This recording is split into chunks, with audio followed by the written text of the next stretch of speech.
BSc BCom pass করে কেউ polytechnic পড়াচ্ছেন, কেউ কম্পিউটার সায়েন্স পড়াচ্ছেন, কেউ মাস্টার ডিগ্রি পড়াচ্ছেন, যেদিকে যে স্ট্রিমে পাচ্ছেন পড়াচ্ছেন। একটা চাকরি চাই, চাকরি। একটা চাকরি করে বাবা মায়ের মুখে অন্ন তুলে দিতে হবে। দিন রাত পেটে গামছা বেঁধে বুকের মধ্যে অসংখ্য যন্ত্রণা নিয়ে মা টিবি রুগী নিয়ে বিছানায় শুয়ে আছে, বাবা কারখানায় চাকরি করতে যাচ্ছে নিজের ছেলেকে মানুষ করবে বলে। আর আমি উন্নয়নের জোয়ার বইয়ে দিয়েছি, তাই তোমরা চপ ভাজো। নিজের ভাইপোকে বলুন না চপ ভাজতে, দেখি কিরম মূলত আছে। অভিষেক ব্যানার্জি হেলিকপ্টার করে তমলুক থেকে ডায়মন্ড হারবার যাবে হেলিকপ্টার করে মিটিং করতে। আপনি কলকাতা থেকে সাগর দত্ত হসপিটালে হেলিকপ্টার করে কামারহাটির বুকে মুখ্যমন্ত্রী হিসাবে রোড শো করবেন। আর আপনার ঘরের যৌবনের শক্তি তারা অন্ধকারের অতল গহ্বরে তলিয়ে যাবে।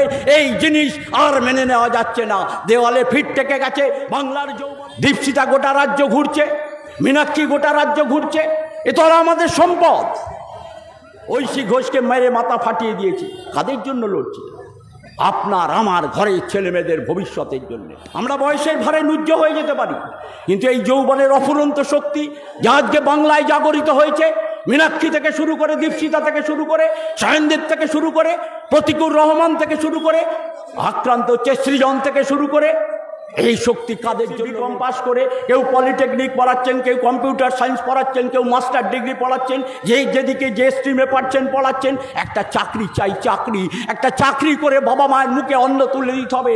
দিন রাত পেটে গামছা বেঁধে বুকের মধ্যে অসংখ্য যন্ত্রণা নিয়ে মা টিবি রুগী নিয়ে বিছানায় শুয়ে আছে, বাবা কারখানায় চাকরি করতে যাচ্ছে নিজের ছেলেকে মানুষ করবে বলে। আর পশ্চিম বাংলার মাটিতে দাঁড়িয়ে বাংলার মুখ্যমন্ত্রী বলছেন, আমি উন্নয়নের জোয়ার বইয়ে দিয়েছি, তাই তোমরা চপ ভাজো। নিজের ভাইপোকে বলুন না চপ ভাজতে, দেখি কিরম মূলত আছে। অভিষেক ব্যানার্জি হেলিকপ্টার করে তমলুক থেকে ডায়মন্ড হারবার যাবে হেলিকপ্টার করে মিটিং করতে।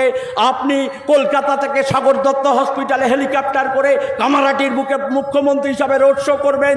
আর আপনার ঘরের যৌবনের শক্তি তারা অন্ধকারের অতল গহ্বরে তলিয়ে যাবে। এই জিনিস আর মেনে নেওয়া যাচ্ছে না। দেওয়ালে ফিট থেকে গেছে বাংলার যৌবনের, দেওয়ালে আর সাধারণ খেটে খাওয়া মানুষের। তাই এবারের লড়াইটা হচ্ছে বুঝে নেবার লড়াই। এবারের লড়াইটা আমাদের একবার পালা বদলের লড়াই লড়তে হবে। এই লড়াই হচ্ছে নীতি বদলের লড়াই। একদিকে গোটা দেশে ভারতবর্ষের প্রধানমন্ত্রী নরেন্দ্র মোদী, দীপশিতা গোটা রাজ্য ঘুরছে, মীনাক্ষী গোটা রাজ্য ঘুরছে, এ তো আমাদের সম্পদ।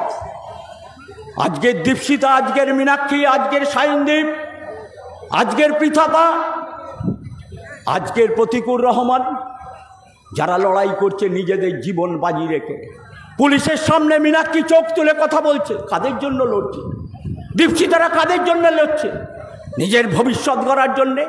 ওর যা ডিগ্রি ছিল ও যে কোনো চাকরি পেতে পারত।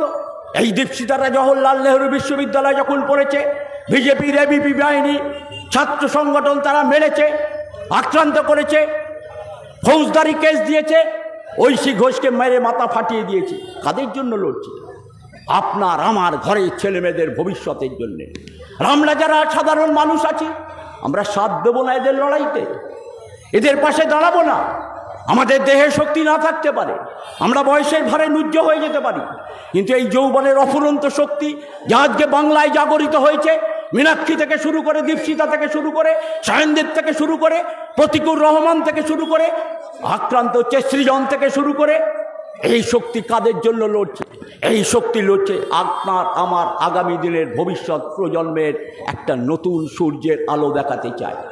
এই শক্তি লড়ছে যে লড়াইটা ইনসাফ যাত্রার মধ্য দিয়ে মীনাক্ষীরা 2900 কিলোমিটার হেঁটে ব্রিগেডের সমাবেশের মধ্য দিয়ে যে লড়াইটা, রুটি রুজির লড়াই, শিক্ষার, অন্ন বস্ত্র বাসস্থান, শিক্ষা চিকিৎসার লড়াই লড়েছিল, সেই বার্তা নিয়ে ওরা যখন গ্রামনগর মাঠ পাহাড় বন্দরে ছুটেছিল, মানুষের কাছে বলেছিল, আসুন ব্রিগেডের ময়দানে আমরা দাবি তুলব, আমরা লড়াই করব।